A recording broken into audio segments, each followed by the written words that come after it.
Hi everyone! Welcome to Story Time with Michele. My name is Michele and lots of you know me as Nina from The Goodnight Show, and you know that I love to read aloud stories. Please take a moment to subscribe to the channel so you can know every time I add a new video to the channel. The story I have for you today is one of my all-time favorite books, Where the Wild Things Are by Maurice Sendak. Do you have a copy on your bookshelf? Why not pause the video, go grab your copy so we can read together.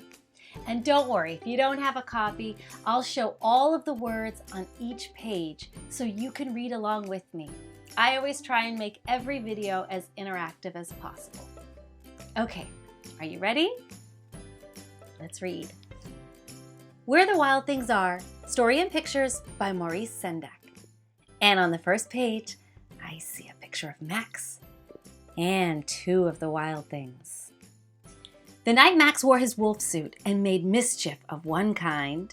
Oh, what's Max getting up to now? And another. Oh, he's chasing the poor dog with a fork.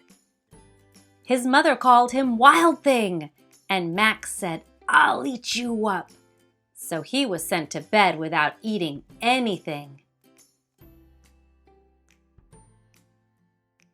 That very night, in Max's room, a forest grew. Can you see the trees starting to grow? And grew. Oh my goodness, they've taken over his whole room.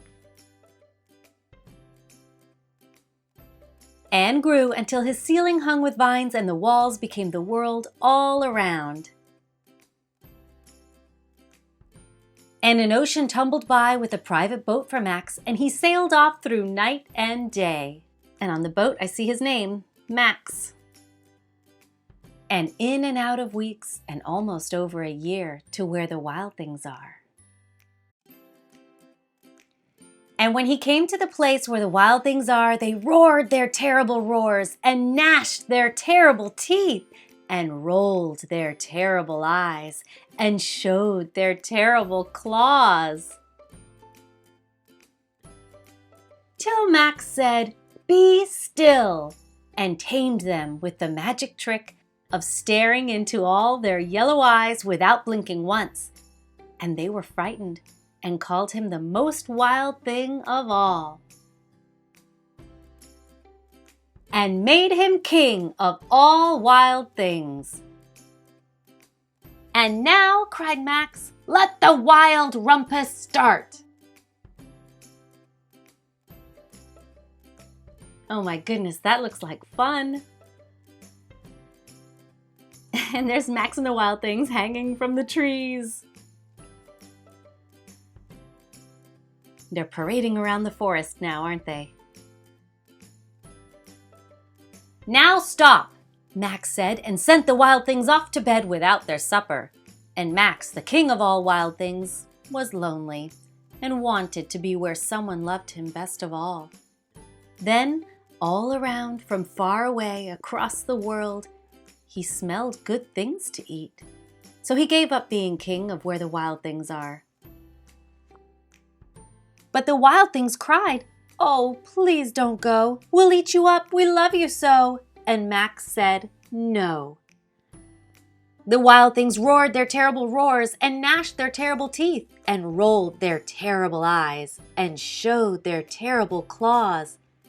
But Max stepped into his private boat and waved goodbye. And sailed back over a year and in and out of weeks and through a day.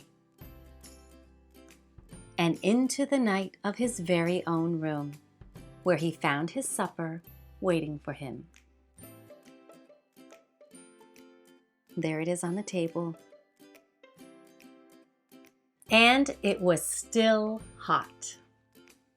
The end. What a lovely, lovely story.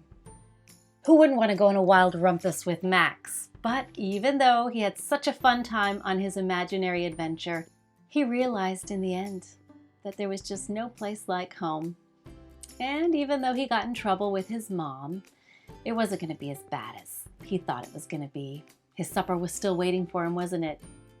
I really hope you enjoyed the video. If you did, please give it a thumbs up and remember to subscribe to the channel. Until next time, happy reading!